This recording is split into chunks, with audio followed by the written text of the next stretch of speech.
All right, so moving right along, the 8-week classes are about to end, so we're coming up on midterm halfway very, very quickly.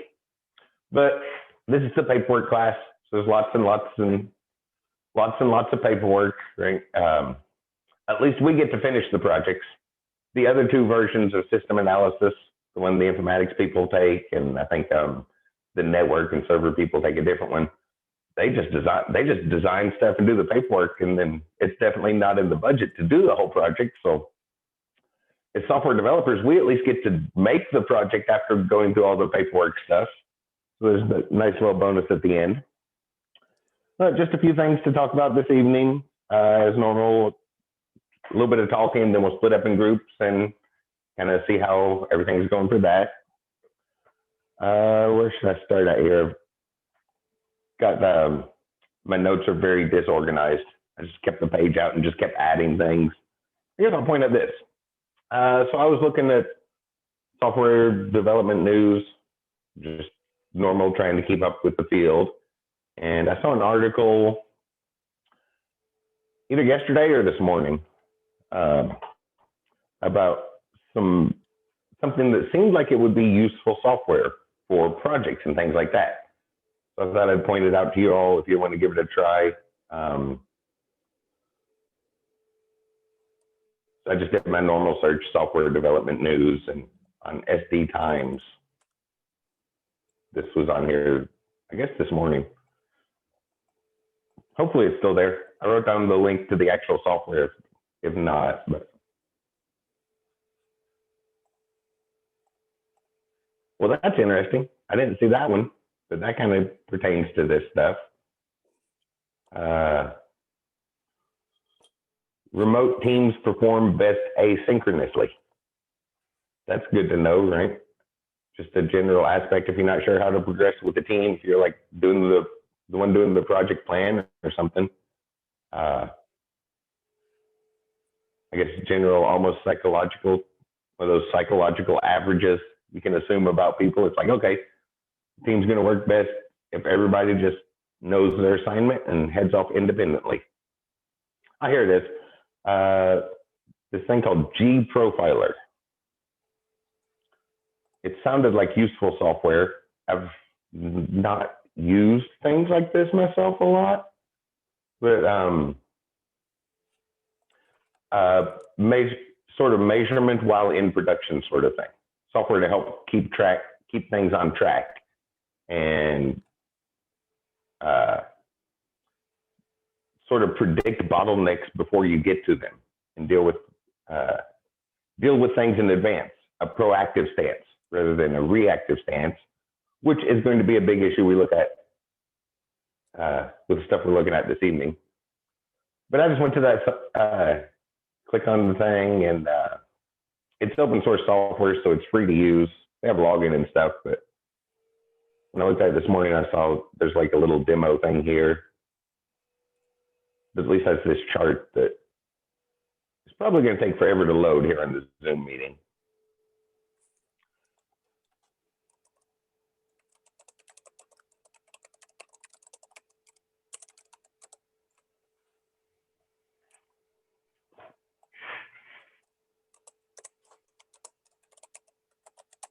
Oh, it looks like it's loaded up enough. But this is one of the outputs on there. So you can see progress as it happens, sort of lifetime reflection. So like at the beginning of the project, so time's going downward on this chart. So like as time progresses forward, there at the beginning, like everybody on the team has something to do. You can see all the colors are scattered all over, are filled up. Everything's pretty full. Everybody's got something to do. And then as time progresses, it gets, less and less, and eventually different parts of the team, different team members will, finish their part, maybe move on to other projects as time continues to progress. Eventually you get down here where it's just kind of the long-term support. But that's one of the outputs for that. And when I saw the thing, it was like, well, that might be a good one to point out in class because y'all are working on a project. So if you give something like that a try, then when you go looking for jobs. It's something you can bring up in an interview that you're familiar with or something, or if nothing else, maybe review it for part of that new technology report that's due. But, yeah, continuous profiling sort of thing. So it's constantly updating and keeping track of the progress, and sort of trying to make predictions on upcoming bottlenecks or things that might delay the project. That way you can deal with them before they become an issue, not afterwards when it slows everything down. I just saw that this morning. Thought I'd share that with you, something to look into. Yeah, and if you want to give it a try with your team project, and then in that new technology report, write up a review, a paragraph or so, just a short review of the software, whether you thought it was useful or something or not. Another note I made about news stuff, just kind of related to news. It's not necessarily new, but smart roads have started showing up in mainstream media a lot. Like this afternoon, it was on the CNN business page, the smart roads, which isn't necessarily a new concept. We haven't heard about that as much as smart cars, but obviously the two go together, right? A smart car can do a whole lot more if it's driving on a smart road. So it's not a new idea, but it's starting to show up in mainstream media. And this afternoon, it was on CNN business page, which kind of makes it seem like those companies might be looking to reel in investors.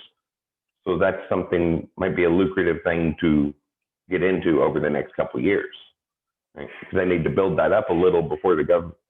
Ultimately, that's something the government would pay for, but showing up in mainstream media, especially things like CNN business page on a Friday afternoon, is kind of hints that those companies might be starting to try to reel in investors and start putting money towards the projects. So not necessarily a bad thing for software developers to look into right now, if it's something coming up soon. Let's see, so that was just a couple news stories I had there. Check that off the list. And again, it's definitely new technology, so it would relate to that new technology report as well. Kind of an interesting thing. It's not necessarily new, but it's been around for IT people for a minute, but the average American hasn't really heard about that one as much. So the reading this week, there's some stuff about security and resiliency. The chapter names, I guess that's the first two chapters, which I wanted to ask, were you all required to take a cybersecurity class?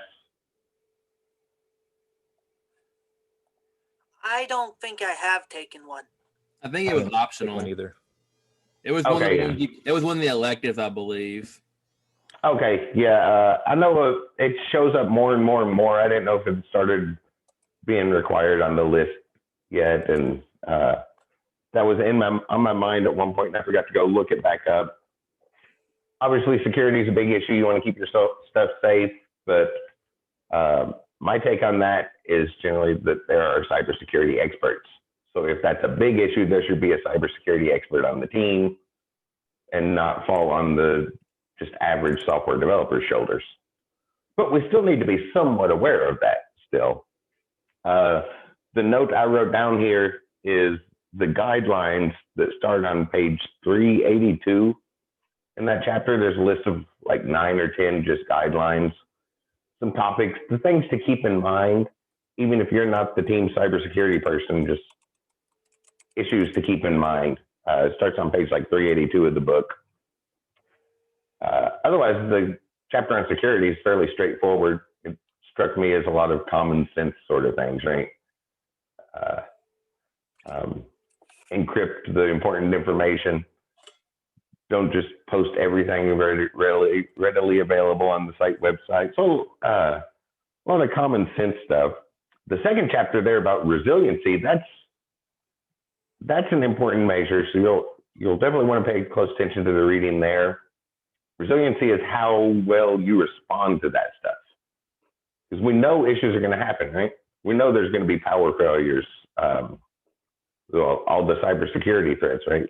Different attacks that can happen, ransom stuff, general infrastructure. The servers that you depend on are going to go down from time to time. Even the most expensive, best running ones still, when you go shopping around looking for them, the most expensive ones still have to list the uptime, and none of them say 100% uptime, because even if they tried to say that, nobody would believe them. That stuff's going to happen. So resiliency has to go with how well does your software respond to it? If there is,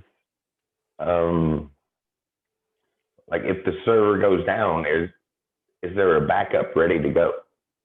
Do you have your own backup, or do you just rely on the server being backed up and then switch into their backup server, or do you have something completely separate ready to go?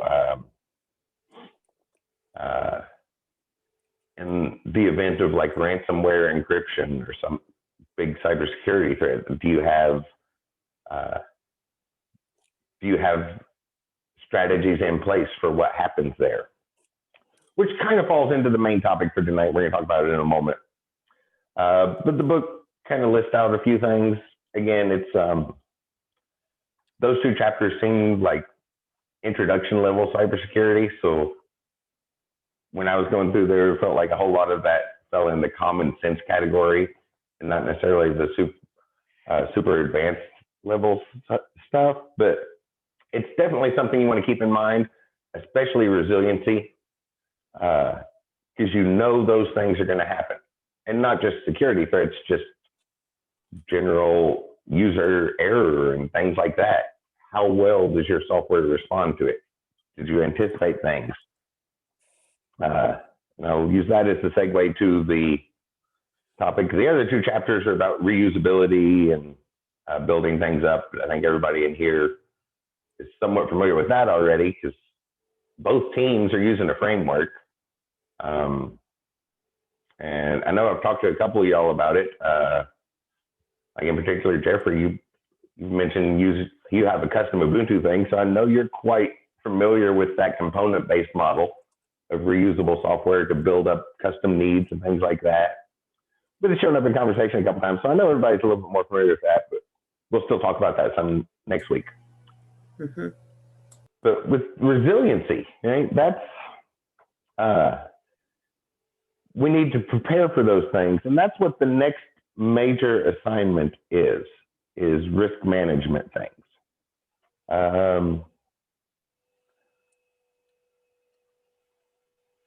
So a couple important words I wanted to write up here. The biggest thing about risk management is it's proactive instead of reactive.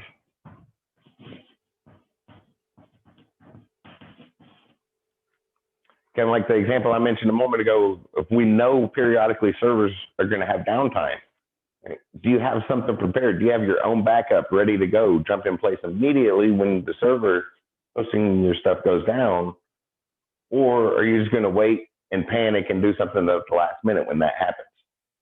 Are you going to anticipate and act on it in advance so it's ready to go, or just react when it happens? And that's the idea of risk management, trying to be proactive. Risk management.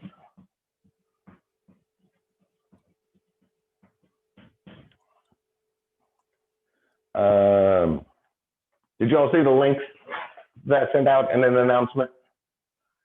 It's to a bunch of blogs. Really, it started when I was started getting ready for this lecture a couple weeks ago, and just looking around and putting things in Google like risk assessment templates, especially on the phone. You all know how in Google Chrome on a phone, if you scroll down, there's a bunch of news stories related to recent searches. After I searched for templates, I started seeing all kinds of blogs about risk assessment and risk management. And then one day when I was walking this week, I suddenly realized, like, I should have saved a whole bunch of those links to send out when I give this lecture, because they're mostly short blogs. There's not a tremendous amount to the field of risk management, discussing wise. Actually, implementing it, there can be quite a bit, but it's all thinking stuff. We'll go over the concepts pretty quickly. So I went, the ones I had, and then tried to find a couple more that were useful. The very first one on that page in the announcement relates directly to software development. And there were 2 bulleted lists that he had everything spelled out very, very nicely and concisely there. So you might want to look at those bulleted lists. I had an even shorter list I was going to put on the board here. Really 5 points or 5 things you want to keep in mind with risk management. Almost like 5 steps. So the first one is going to be identify. Identify the hazards, the risks, the threats, as well as the assets that you have to defend against those threats. But identify what could be harmful. Identify what the risk is.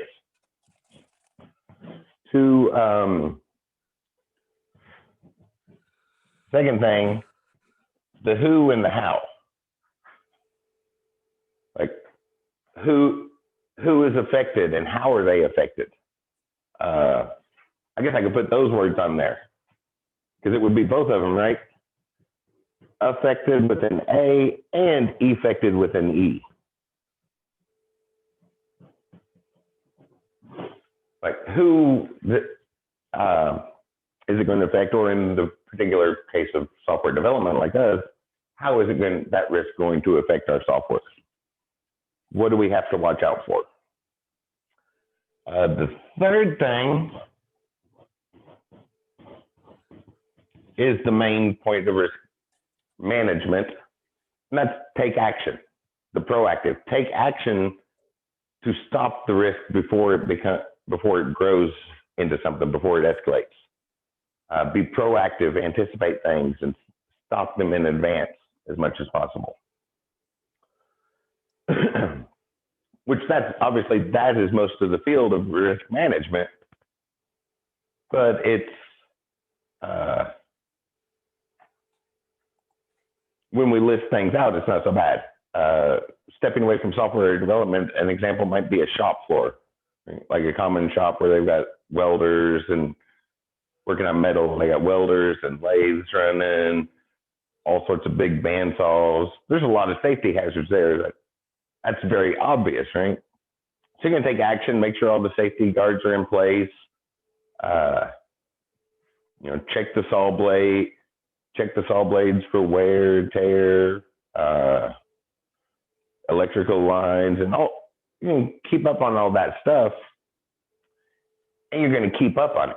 It's not like you're going to check it once when you open the shop and then be done with it, right? You're going to have to. It's a risk assessment and risk management is a continuous, ongoing thing. You have to keep up on it. It's we know these things are going to happen, and we can deal with them a whole lot better if we're prepared for it. The next thing is log it. So that's kind of the paperwork that's do this. Record it, keep track of it. What was identified, what steps are put in place to deal with it, and all that stuff. Just keeping a general log of it. I kind of ran out of room. I only had 5 things on the list. I just needed a little bit more room. I'll put it up here. And the 5th thing is follow up. It's an ongoing thing. This is one that never really ends. It's, I guess, could have said repeat, right? One of those like the instructions on the shampoo bottle. The last one is just repeat as necessary. So it's an ongoing thing. Their new risk might show up, and you want to keep evaluating them.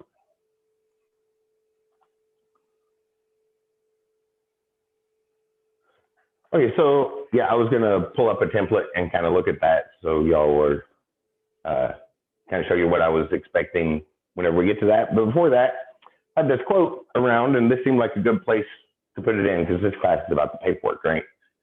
The paperwork class, and paperwork seems a little tedious and boring.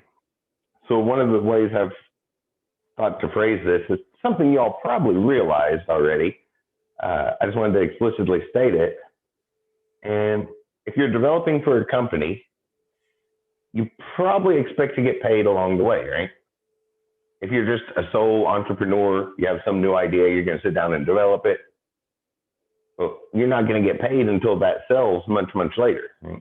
But if you're just working day to day as a software developer or a freelancer, doing, picking up jobs here and there with different companies, you're expecting that paycheck to come in, the money to flow in while you're making the software, not afterwards when it sells. And yeah, you expect to get paid along the way, not 6 months after you finish when it hits the market. This means that management and investors have to be convinced of a project's worth. Right?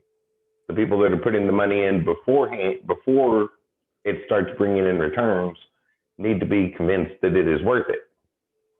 And risk assessment goes a long way there, especially with investors, because investing, the big time investors, the venture capitalists, right? Venture capitalist firms, the ones that have a lot of money to put into your ideas, because that's what they do. They're groups that have a lot of money solely to risk it on new ideas. A big part of that is risk management, assessing the risk and dealing with the risk.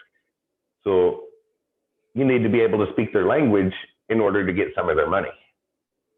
Otherwise, it's like that sole developer thing where you just sit down with your idea, put it together, and hope that money comes in afterwards. Right? We expect to get paid along the way while developing it. So the paperwork, and it really shows up with risk investment. The paperwork, all the stuff we're studying and actually studying in this class, because by the time you all got in here, everybody already knew how to program.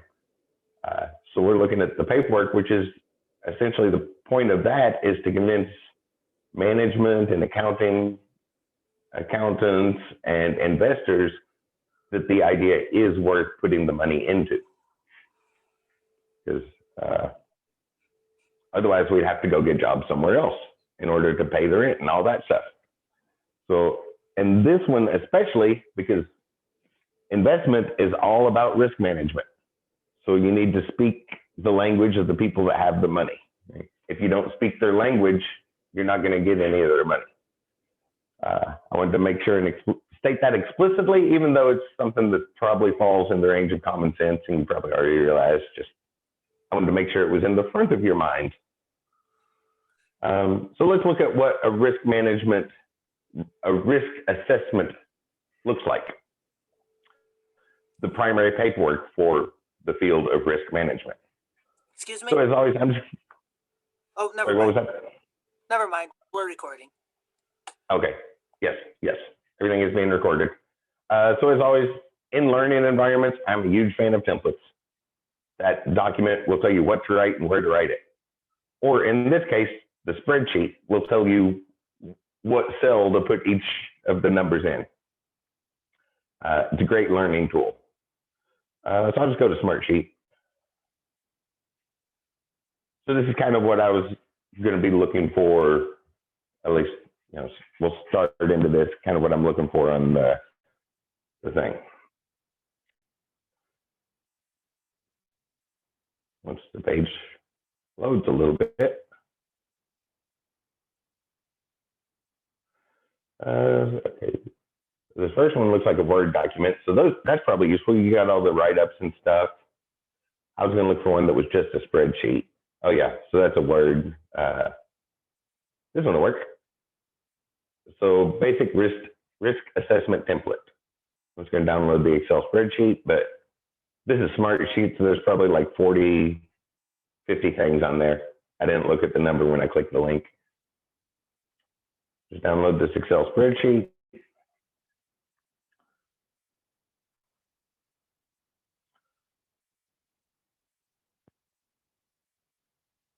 And I don't like to use Excel. So I'll use the online version. I don't really keep to use Microsoft's Excel. I guess it's great software. I have paperwork. I have the certification and hanging on my wall and stuff, but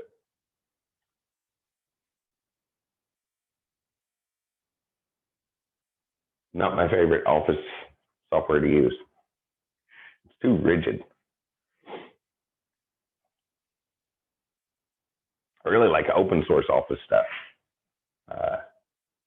Because then I can go in and customize every single button on there and make it exactly what I want it to be. Can't really do that with Microsoft stuff so well. It's good software, but I just like that control of myself. Being able to make the software fit my exact needs.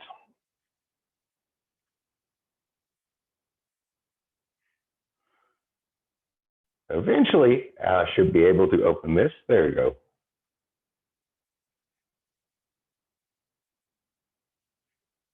Does that do anything? I don't think it did anything. There it goes. Let me close that one.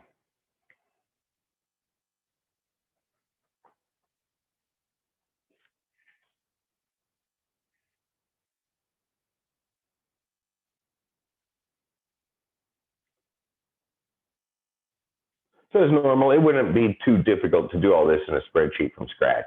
There's not necessarily a whole lot to it. Just keep those five points in mind. Identify what the threat is, who and who's affected by it, how does that particular threat affect things, what action are you going to take, and then the whole piece of paperwork is about logging it, and then follow-up should be fairly straightforward.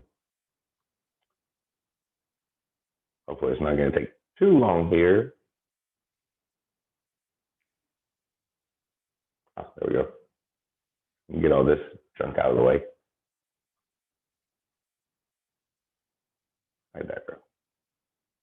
There we go. That fits a little bit better. So it's like all templates, fairly straightforward. Some sort of ID number to recognize it. What is the risk or hazard? The resources input. So the ID, those first two columns, what is it? Resources impacted, who does it affect? How does it affect them? What are you going to do in order to control it? And as I scroll over, whoops, some color coding to just indicate how significant it is. Personally, I would change that blue to green because green seemed, red, yellow, and green seem like more accurate colors to me, but I guess they use green over here. Then, yeah, what measures are put in place, who's responsible for mitigating that risk, and yeah, other information there. I'm going to add one other thing here before we get started. So I have this list of a short list here to put in here. Obviously, one of the first big risks that's going to hit software developers is a little thing called scope creep. Everybody's heard of scope creep before, right? You agree to do a project for a client and get started working on it. A couple days later, phone rings and like, hey, can you do this can we add this in there? It's like, sure, that won't be a problem. A couple days later, phone rings again. Hey, I just had another idea that might be nice to add in that software. And then those ideas just keep rolling in and keep expanding the project into something bigger and bigger and bigger. And it never really gets finished. So one of the best ways to deal with that, so resources impacted, the big one's going to be the timeline and the budget, right? Because all that stuff's going to cost more money and affect when it gets done. But also the release date is a big one because everything gets pushed back. Every couple of days there's something else to add to the software, which pushes it back further and further and further. So one good way to do that is push new features into subsequent releases. Right? Whenever the client calls you up and says, "Oh, I just had this idea. This will be great in there," it's like, "Oh yeah, that sounds great. It's going to extend everything and push up the price right now. So why don't we add that to the list for version 2 when we're ready to update after we get the initial version going, or something after the initial, and just kind of push it back to the updates." Push back to updates. And then kind of going through this list, well, that's something that's definitely going to happen, right? Not just the client, we're going to have new ideas while we're working on that software. We'll start putting something together and it's like, oh yeah, this would be great. Let's split this up into 3 different pages instead of just cramming it all in one table or something. So it's something that's definitely going to happen, something we have to watch out for. It's going to have a high impact. The prevention measures, just put something here. That's like the requirements document. So we started off with the requirements document saying what needed to happen. If it wasn't on that initial if it wasn't an initial requirement, it can be pushed back to a subsequent update or to version 1.2 at the soonest, and not let it affect everything else. What else? I guess everybody would work on that. Right? Developers, managers, clients, and so on. Everybody needs to kind of watch out for that one because that's an ongoing thing. You can see it's fairly straightforward. Just think about what the danger is, the affect and effect, 2 issues. This one uses impacted, resources impacted. That's a good terminology for it. I always think of the A and the E. We don't have to worry about which one to use because we need both of them. Who's affected? What are the effects? Both of them. This ID number, you'll probably want to come up with some sort of encoding scheme so that the IDs help to recognize things. I'm just going to scroll over here. It doesn't look like there's one. So I'm just going to take this key that's here and copy that over a couple columns. I'll put it over here, paste that in, and something like ID coding. So maybe some of the things are going to be affecting the developers more than others, right? So something in the 100 level, we'll put that for the developers. Then maybe 200 level coding for the IDs would be an issue for the managers. Whoops, I spelled that wrong.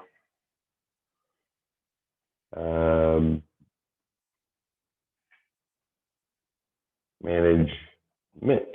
There we go. What else we got? Obviously, there's some clients, so like 300 level.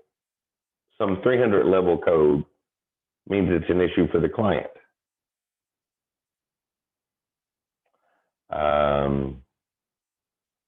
400 levels for regulatory. Government agencies laws, things like that we have to follow, accounting standards, yeah, any sort of regulatory commission, some sort of coding like that. And yeah, I'm just making these up as I go along. Who else would be on here? So 500 level for users. That's an important one for a hazard the users might face at some point. I don't know why that one didn't reformat, but yeah, it's some sort of coding for the coding scheme to help indicate who that's going to most affect. Because obviously, everybody is going to be everybody involved in the project is going to be affected by every risk. Just that some will probably be much more than others. So like scope creep, that's a big one for the developers. That the developers are the ones that are going to continually get those requests from management and clients to add this or that to the software and push back the release dates and stretch out the timeline and increase the budget. So that's the ones to watch for there.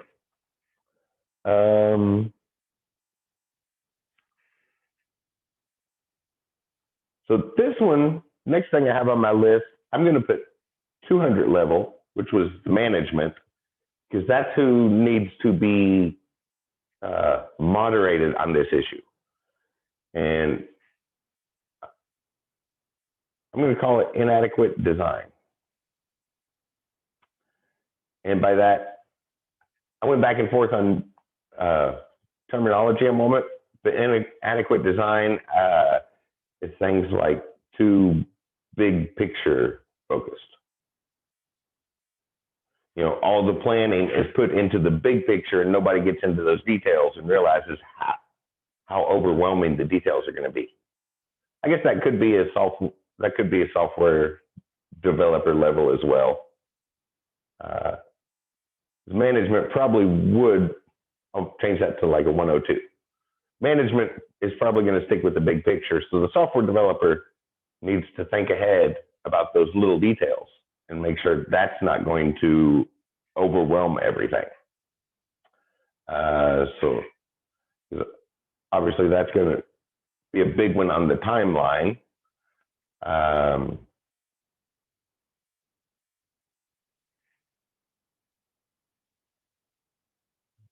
Create buggy software for end user.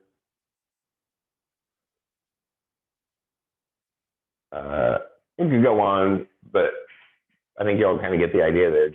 You just want to think about what can go wrong in these 5 things. Identify what can go wrong. List out who's going to be affected by that. Who's responsible for fixing it. What is there to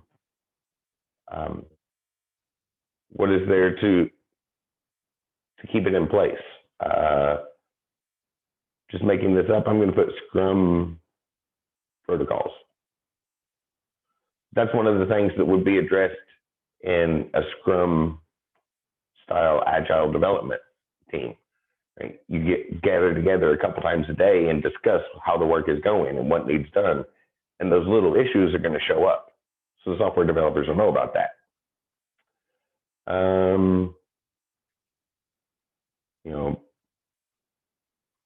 That one's maybe it's everybody on the team's well experienced, so you don't expect that to happen a lot, but maybe a medium impact.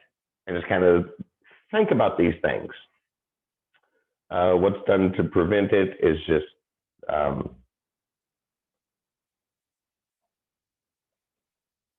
detailed review of the plan. Oops, I think I spelled that wrong, but that's fine for the example here. And then who is assigned to really watch out for that? Somebody on the software development team should be responsible to ask that question at every meeting. Like, are there any little, it's their job at the meeting just to remind everybody, is there any details that need addressed? And things like that. I had a couple others on the list here.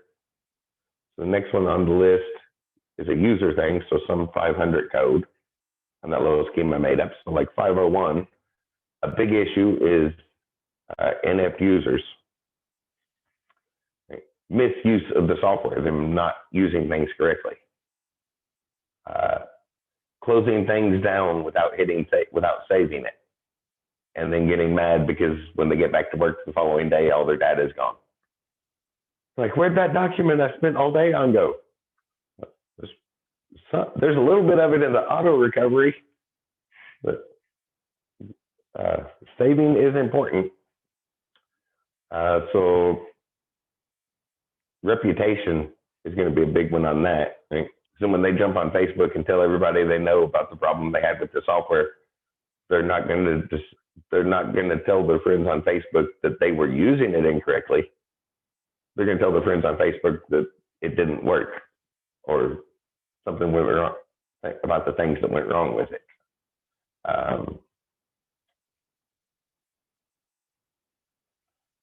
don't know, help menu, tutorials, those sort of things. And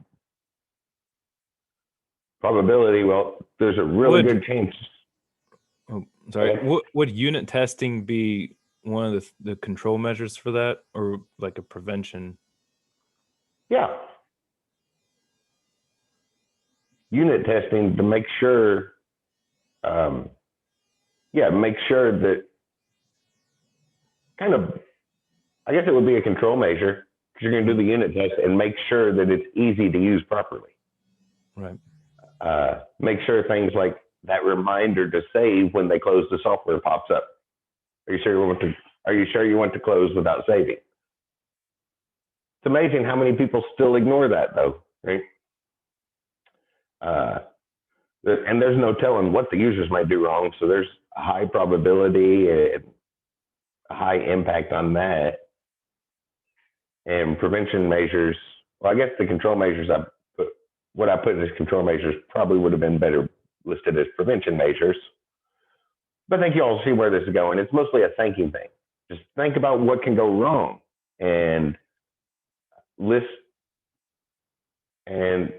out, these 5 things. What can be done about it in advance? That way you're not reacting to it whenever you're not stuck just reacting to the issue when it happens. The status on the progress and things like that. I had a couple other issues that I put on this list.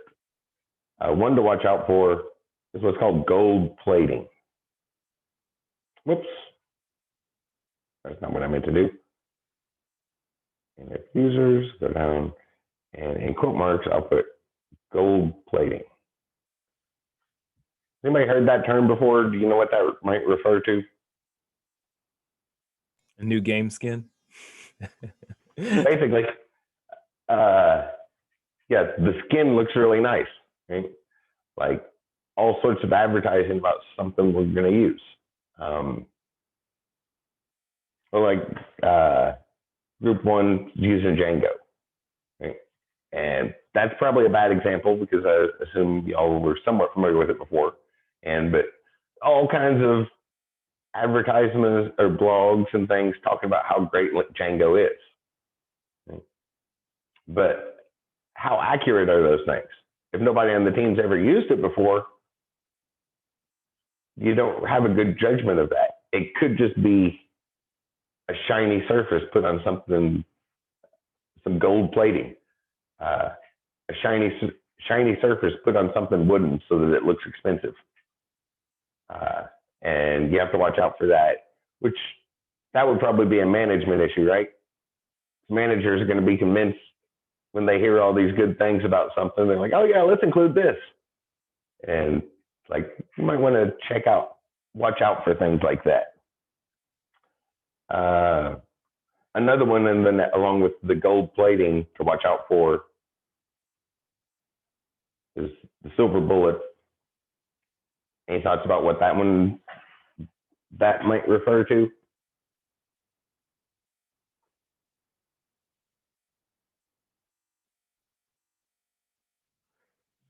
So a silver bullet is kind of like the make or break thing.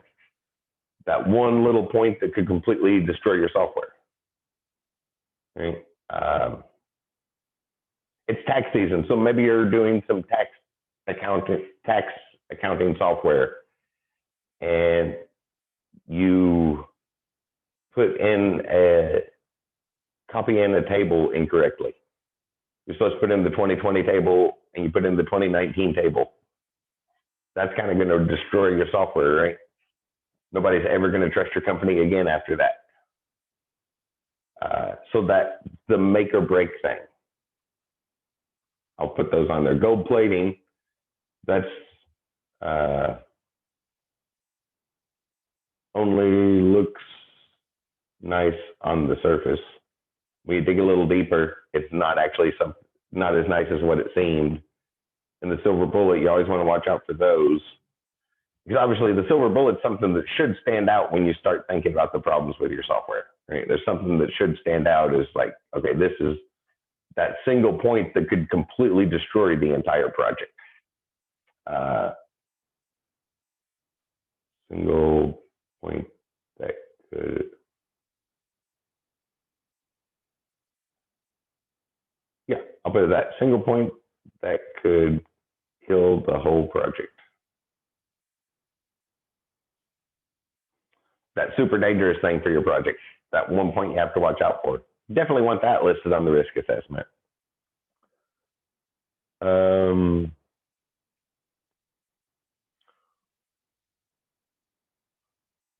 Things like poor planning.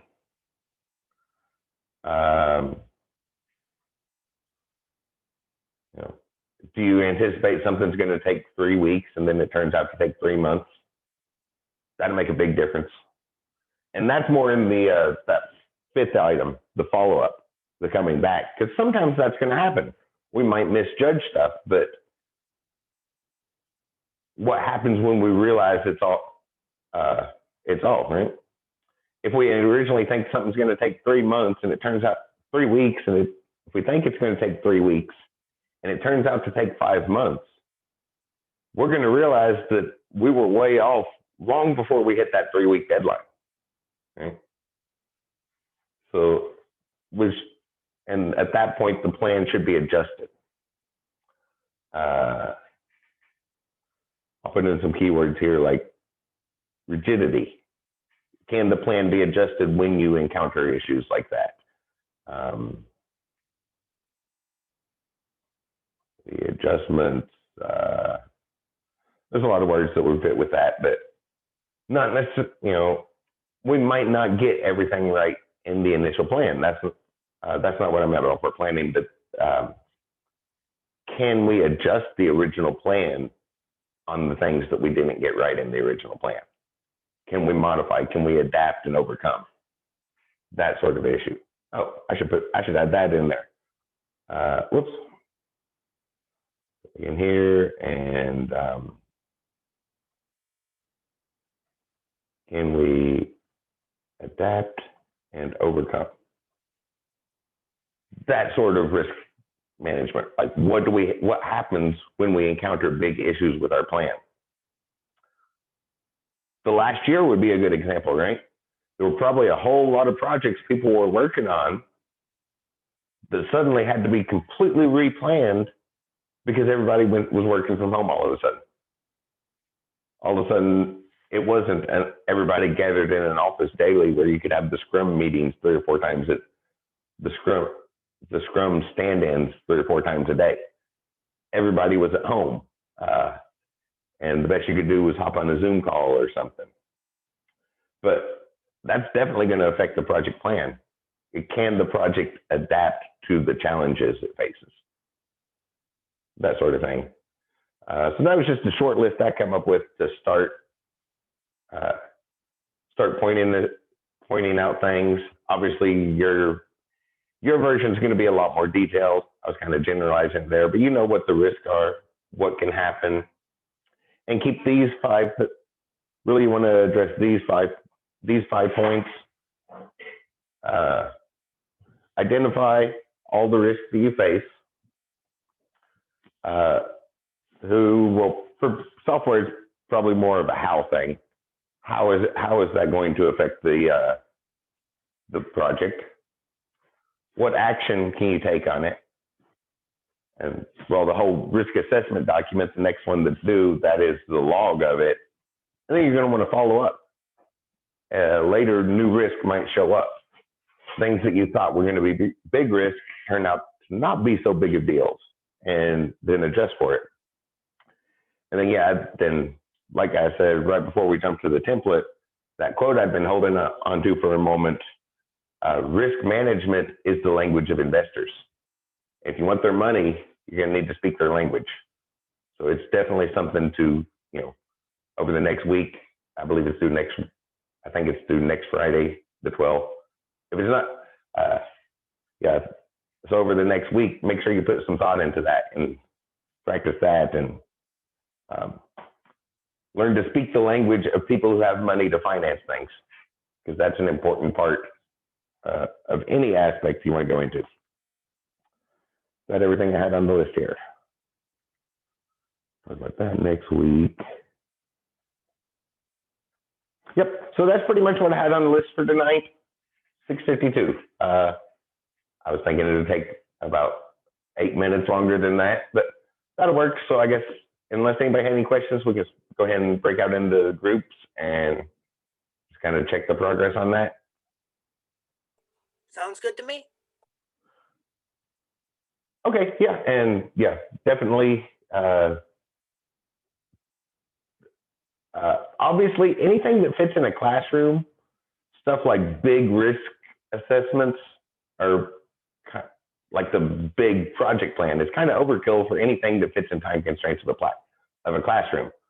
So we need to prepare here. So I guess pretend like it's a much bigger thing and that the risk assessment is a huger deal than a 1 semester long project, right?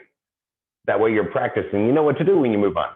So that was about all I had lecture-wise for this evening. I'll go ahead and open up the breakout rooms. And let's see, 2 rooms. Let's see, group 1 is Craig, Jeffrey, Josh, and then Corey had to work late. Did she contact you all? Okay. And group 2, Devin, Trevin, and Zachary. Okay, and I will be in there in just a moment to check on the progress for this week.